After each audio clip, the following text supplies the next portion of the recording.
नमस्कार भक्तों, आज हम कथा एक माँ की के तीसरे भाग को सुनेंगे। विश्वास रखिए कि कथा एक माँ की लिखने से पहले मैं माँ को साकार रूप से अपने दिल के अंदर बिठाता हूँ और फिर उससे जो मुझे अनुभूति प्राप्त होती है उसी का वर्णन बयान करता हूँ। आप सब भक्तों से मेरा निवेदन है कि आप भी कृपया कथा एक माँ की सुनकर आंसू ना बहाएं, लेकिन माँ को अपने दिल में बिठाएं। उसके त्याग, उसकी विनम्रता, उसकी सहनशीलता को महसूस करें और अपने दिल में उसके प्रति सच्चा प्यार पैदा करें। बैठकर आंसू नहीं बहाएं। भक्तों, माँ अपने चारों बेटों से मिलकर वापस आकर पार्क में बैठती है और वहां उसे गुरुजी के दर्शन होते हैं। लाफ्टर क्लब में बैठकर जोर जोर से हंसती है। उसके बाद गुरुजी से कहती है कि आपने मुझे जीने का एक बहुत बड़ा टॉनिक दिया है और मैं आपको विश्वास दिलाती हूं कि आज के बाद मैं एक भी आंसू अपने आंखों से नहीं निकलने दूंगी। मैं अपने जीवन को बेकार नहीं होने दूंगी। मैं अपने जीवन को सार्थक बनाऊंगी। गुरुजी भी उसकी ये बात सुनकर बहुत खुश होते हैं, लेकिन माँ कहती है कि लेकिन यह एक बहुत बड़ा सत्य है कि मैं एक माँ हूं, इसलिए अपने बच्चों को कभी भी बद्दुआ नहीं दूंगी।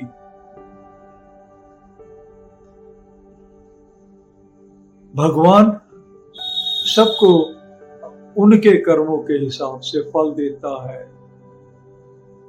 तो ये भगवान का काम है कि सबके कर्म देखे और फल देखे। इसमें मुझे अपना निर्णय देने का कोई अधिकार नहीं है। गुरुजी और लाफ्टर क्लब के सारे सदस्य भी कहते हैं कि बहन, हम सब आपको विश्वास दिलाते हैं कि आपका जीवन सार्थक बनाने में हम आपको भरपूर सहयोग देंगे। माँ गुरुजी की मदद से बरसी की तैयारी करने लग जाती है। एक पंडित जी से मिलते हैं। पंडित जी बतलाते हैं कि अब की बरसी 1 महीने बाद मनाई जाएगी। माँ कहती है, ठीक, जैसा शास्त्रों के हिसाब से उचित है मैं वैसे ही करूंगी। सारे बच्चों को इतला कर देती है कि बरसी 1 महीने के बाद फला फला तारीख को मनाई जाएगी।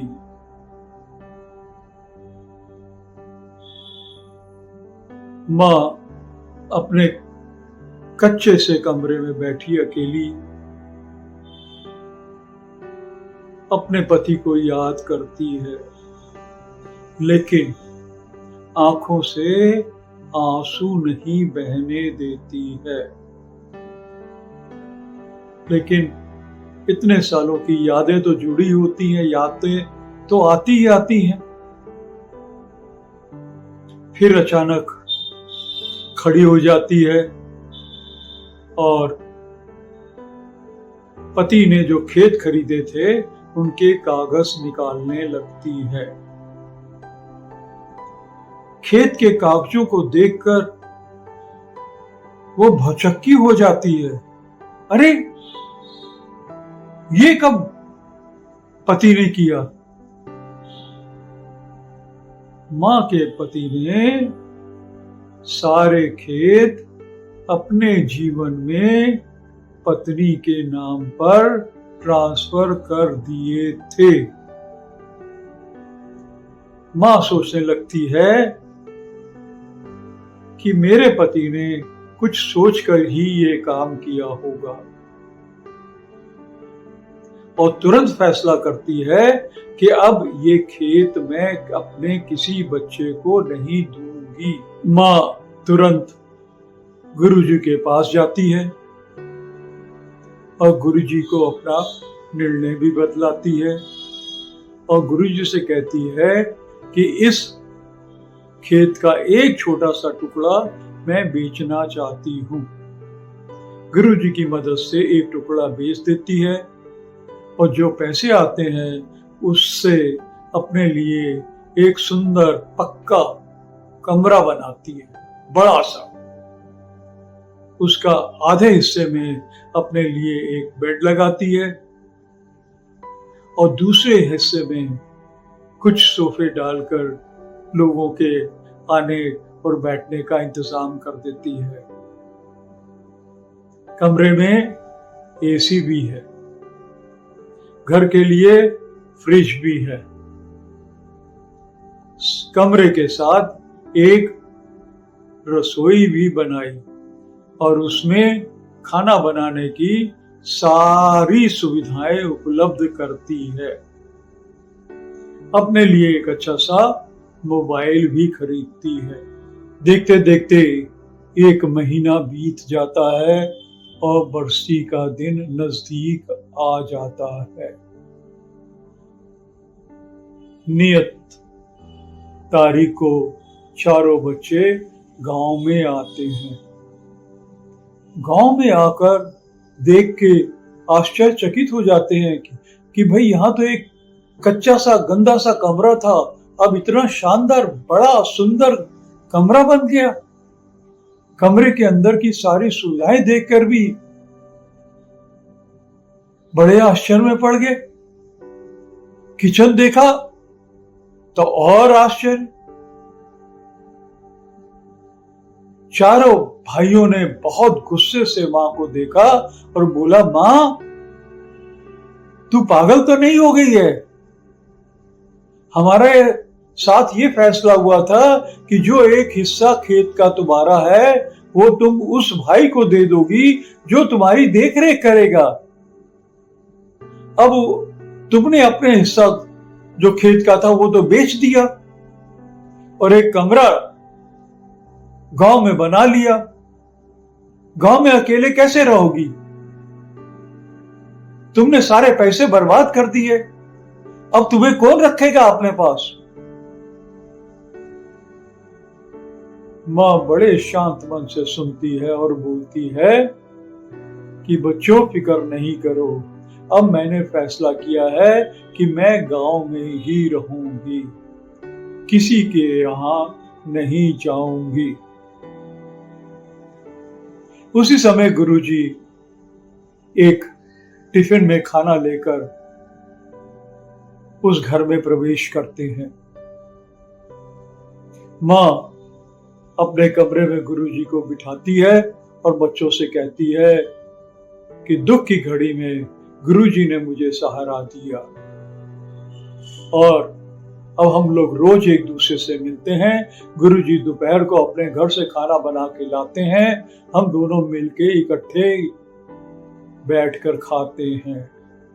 शाम को खाना बनाकर मैं गुरुजी के घर जाती हूँ और वहां पर भी हम दोनों मिलकर बैठ के खाना खाते हैं। शाम को रोज मैं पार्क में लाफ्टर क्लब भी जाती हूँ। बच्चों ने तो ये सुना तो उनके सिर घूम गए कि मां, इस उम्र में तुम गुलछर्रे मना रही हो, एक पराये मर्द को अपने कमरे में लाती हो, गांव वाले देखेंगे तो क्या सोचेंगे?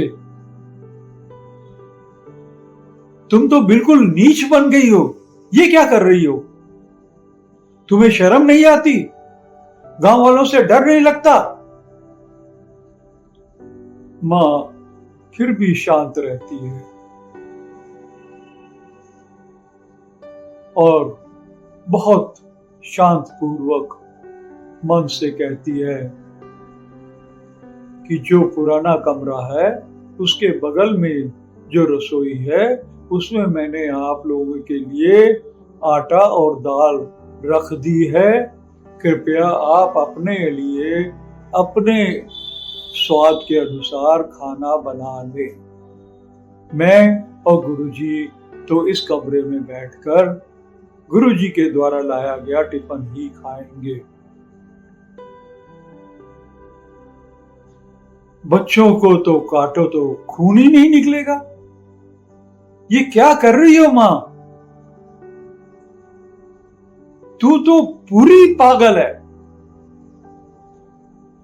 लेकिन चूंकि मां शांत थी इसलिए मजबूरी में वो जाते हैं रसोई में, अपने लिए रोटी बनाते हैं, दाल बनाते हैं और रूखा सूखा खा लेते हैं।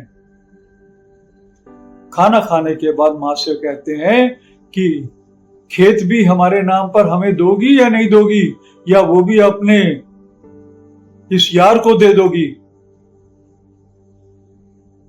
मां कहती है कि आप थक गए हैं, आराम करिए, इस सिलसिले में हम कल बात करेंगे। बच्चे पूछते हैं कि मां हम लोग सोएंगे कहाँ? मां ने कहा देखिए, मैं अपने कमरे में किसी को नहीं सोने देती हूँ, मुझे नींद नहीं आती है, मैं अकेले ही सोती हूँ। जो बगल में कच्चा कमरा है वहां चटाई रखी है, नीचे बिछाइए और सो जाइए। बच्चे कहते हैं मां इतना बड़ा कमरा है, यहाँ एसी है, हम चटाई डालकर यहाँ क्यों ना सो ले?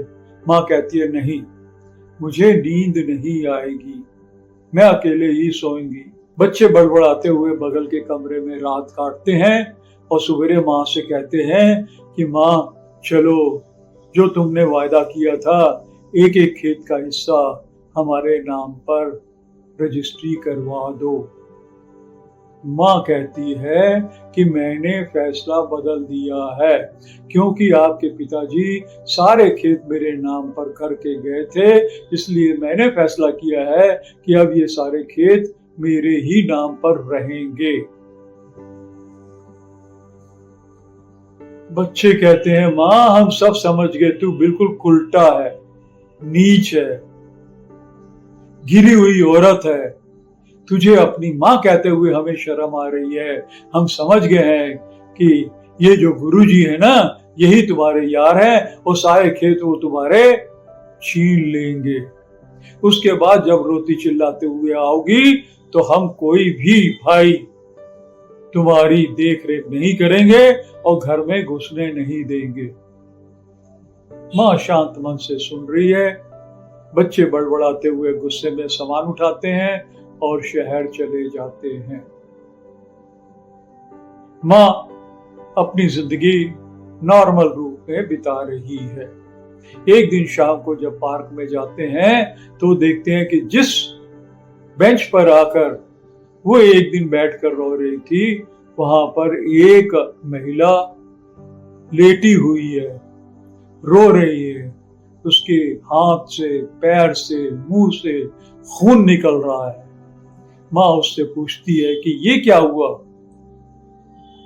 तो मां को वो बेटी बताती है मेरे पति का देहांत 5 साल पहले हो गया था और बच्चों ने 2 लड़के हैं, दोनों ने मार मार के मुझे आज घर से निकाल दिया और इस पार्क में फेंक दिए।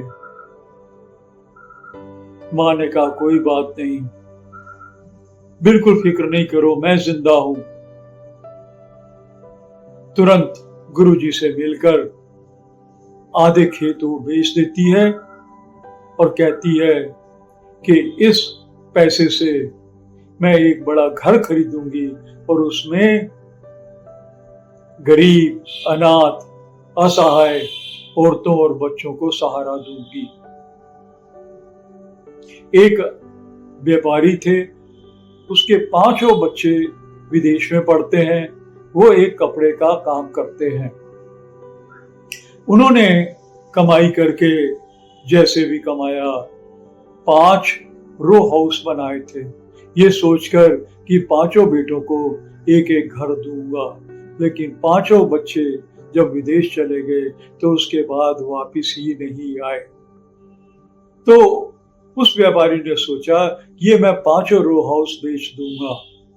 माँ ने 5 रो हाउस खरीद लिए और एक घर में तुरंत एक अपना घर बनाया, जिसमें सब बेसहारा औरतों को रहने की सुविधा थी, आदमियों के भी रहने की सुविधा थी, अनाथ बच्चों के रहने की भी सुविधा थी, उनको खाने पीने और उनका इलाज भी सब मुफ्त करने का उसने इंतजाम किया। एक साल के अंदर वहां पे 30-40 आदमी भी आ गए, औरतें भी आ गई और 30-40 बच्चे भी आ गए। उसने सोचा कि बच्चे, उनको तो पढ़ाई करनी चाहिए, तो दूसरे रो हाउस में एक स्कूल बना दिया। उस गांव में जितने भी बुजुर्ग थे जो अच्छे पढ़ाई लिखाई में थे, उनसे विनती करके टीचर बनने का आग्रह किया। स्कूल चलने लगा। पोस्टर और बोर्ड लग गया। पहले क्या लगा? कानी माँ का अपना घर, और दूसरे में लगा कानी माँ का स्कूल। अब माँ ने ये सोचा कि मुझे इन आश्रितों को निकम्मा नहीं बनाना है, उन्हें काम कराना है। इसलिए उस आश्रम का सारा मैनेजमेंट वहां के रहने वाले खुद करते थे, खुद सफाई करते थे, खुद खाना बनाते थे। तो अपना घर में रहने वाले सब लोगों को उनकी उनकी ताकत के मुताबिक काम करना पड़ता था। बच्चे घर की सफाई करते थे और अपनी पढ़ाई लिखाई करते थे। एक बार अचानक 8-10 बच्चे बीमार पड़ गए, तो माँ ने तुरंत सोचा कि बच्चों के इलाज के लिए और बड़ों के इलाज के लिए इस गांव में एक अस्पताल भी बनना चाहिए। गुरुजी की मदद से तुरंत उस गांव में जो रिटायर्ड डॉक्टर्स थे उनसे मिलती है और उनसे कहती है कि मुझे आपकी सेवाएं चाहिए गांव के लोगों की सेवा करने के लिए, मैं एक अस्पताल बनाना चाहती हूँ। तो तीसरे रो हाउस में एक अस्पताल बना दिया गया और यहाँ पे गांव के सारे लोगों को फ्री में इलाज होता था। जितने रिटायर्ड डॉक्टर्स हैं वो भी आते थे और अपनी सेवाएं फ्री में देने लग गए। तुरंत तीसरे रो हाउस में लग गया कानी माँ का अस्पताल। अब अचानक जिस व्यापारी से माँ ने ये रो हाउस खरीदे थे उसकी तबीयत खराब रहने लगी, तो माँ ने तुरंत सोचा कि उसके कपड़े के व्यापार को मैं टेक ओवर कर लेती हूँ। कुछ लेडीज लोग जिनको सिलाई कढ़ाई अच्छी आती थी वो सिलाई कढ़ाई करने लग गई। गुरुजी की मदद से बाजार से अच्छे अच्छे कपड़े खरीद के लाना शहर से, और गांव वालों के लिए सस्ते दर पे कपड़े देना भी शुरू कर दिया गया। और चौथे रो हाउस में बोर्ड लग गया कानी माँ का सिलाई कढ़ाई दुकान। सब गांव वाले बहुत खुश हो गए कि कानी माँ ने तो कमाल कर दिया। गुरुजी की मदद से उसने दोनों ने गांव वालों की इतनी मदद की कि सब उन्हें देवी देवता की तरह पूजा करने लग गए। आज गांव वाले बहुत खुश हैं। चारों तरफ दिवाली मनाई जा रही है। हर किसान बहुत खुश है। क्यों? क्योंकि फसल के कटने का वक्त आ गया। किसान के जीवन में ये एक बहुत ही खुशदायक वक्त होता है जब उसकी फसल कटती है। कानी माँ और गुरुजी ने तुरंत सारे गांव वालों से फैसला किया, सबकी फसल का निरीक्षण किया और उनसे कहा कि आप अपनी फसल इस रेट से कम नहीं बेचेंगे और इस रेट पर फसल बेचने में हम आपकी मदद करेंगे। सारे किसान उनके पैर पकड़ गए कि आज तक इतनी कीमत तो हमें कभी मिली नहीं थी, आप हमें दिला देंगी। कानी माँ का इंतजाम सारी फसल को नोट कर लिया और जिस रेट पे माँ ने वायदा किया था उसी रेट पे सबकी फसल बिकवा दी। पूरे गांव वाले तो जश्न मनाने लगे कि इतना पैसा तो उन्होंने जिंदगी में कभी नहीं देखा था। ये था कानी माँ का कमाल। और रो हाउस के ऊपर बोर्ड लग गया, कानी माँ किसान सेवा केंद्र। 26 जनवरी का दिन आया, गणतंत्र दिवस। गांव वालों ने सबने मिलकर कानी माँ और गुरुजी को सर्वश्रेष्ठ इंसान का पदक दिया और पूरे गांव में एक बहुत त्योहारनुमा समय बंध गया। सब बड़े खुश थे।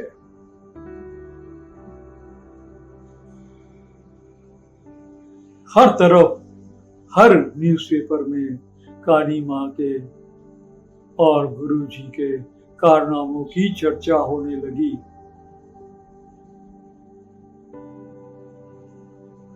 अब हमारी कथा पुराने सीन पर आती है।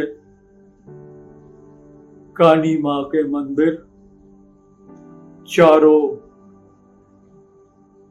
बेटे बुरी हालत में बैठे हुए हैं। चारों बेटे लगातार आंसू बहा रहे हैं। पंडित जी कहते हैं कि कानी माँ और गुरुजी ऐसे ही थे, आज मैं आपको रोकूंगा नहीं, उनके याद में जितने आंसू हैं सारे बहा दो। वो सारे चारों के चारों बच्चे रोते गए, रोते गए, रोते गए। 2 घंटे के बाद पंडित जी ने चाय बनाई, उनको पिलाई, फिर चारों बेटों से पूछा कि भाई आप इस हालत में कैसे? माँ तो हमेशा ये कहती थी कि मेरा एक बेटा बहुत बड़ा बिजनेसमैन है, एक बेटा बहुत बड़ा एडवोकेट है, एक बेटा बहुत बड़ा डॉक्टर है, एक बेटा तो एक आईएएस ऑफिसर है, फिर आपका ये हाल कैसे हुआ? चारों बेटे नतमस्तक होकर, हाथ जोड़कर पंडित जी से कहते हैं कि हम अपनी आप बीती सुनाते हैं।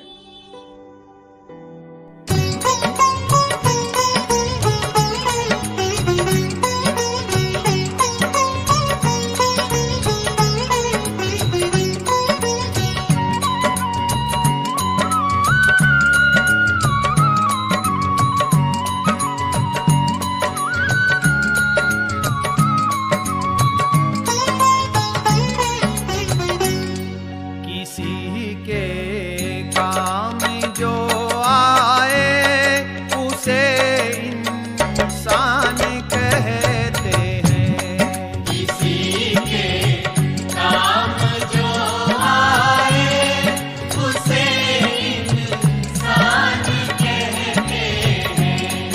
पराया दर्द अपनाए उसे इंसान कहते हैं।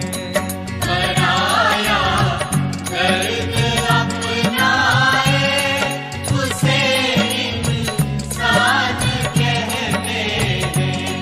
किसी के काम जो आए उसे इंसान कहते हैं।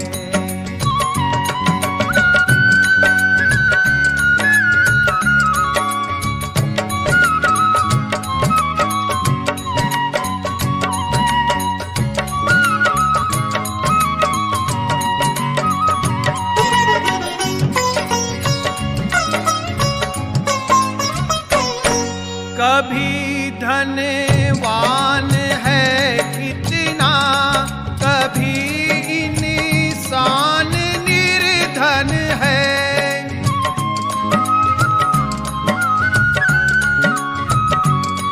कभी सुख है कभी दुख है, किसी का नाम जीवन है।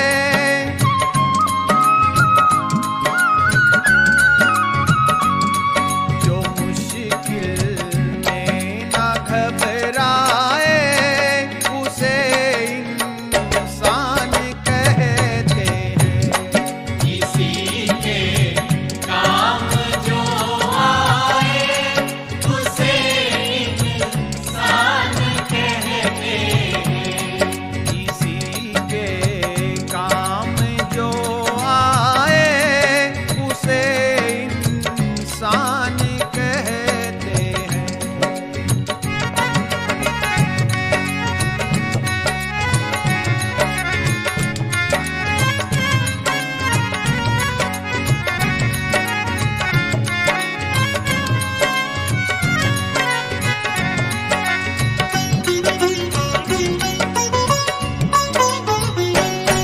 ये दुनिया एक उलझन है, कहीं धोखा कहीं ठोकर।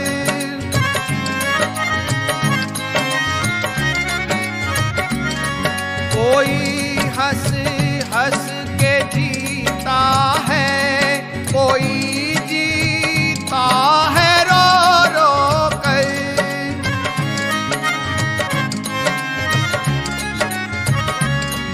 जो गिर कर फिर संभल जाए उसे इंसान कहते हैं। किसी के काम जो आए उसे इंसान कहते हैं। किसी के काम जो आए उसे इंसान कहते हैं।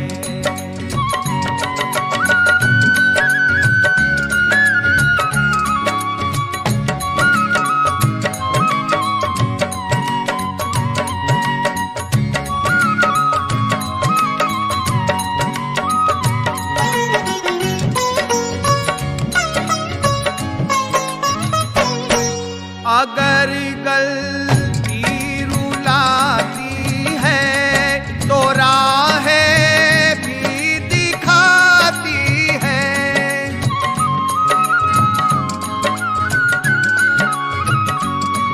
मनुज गलती का पुतला है जो अक्सर हो ही जाती है।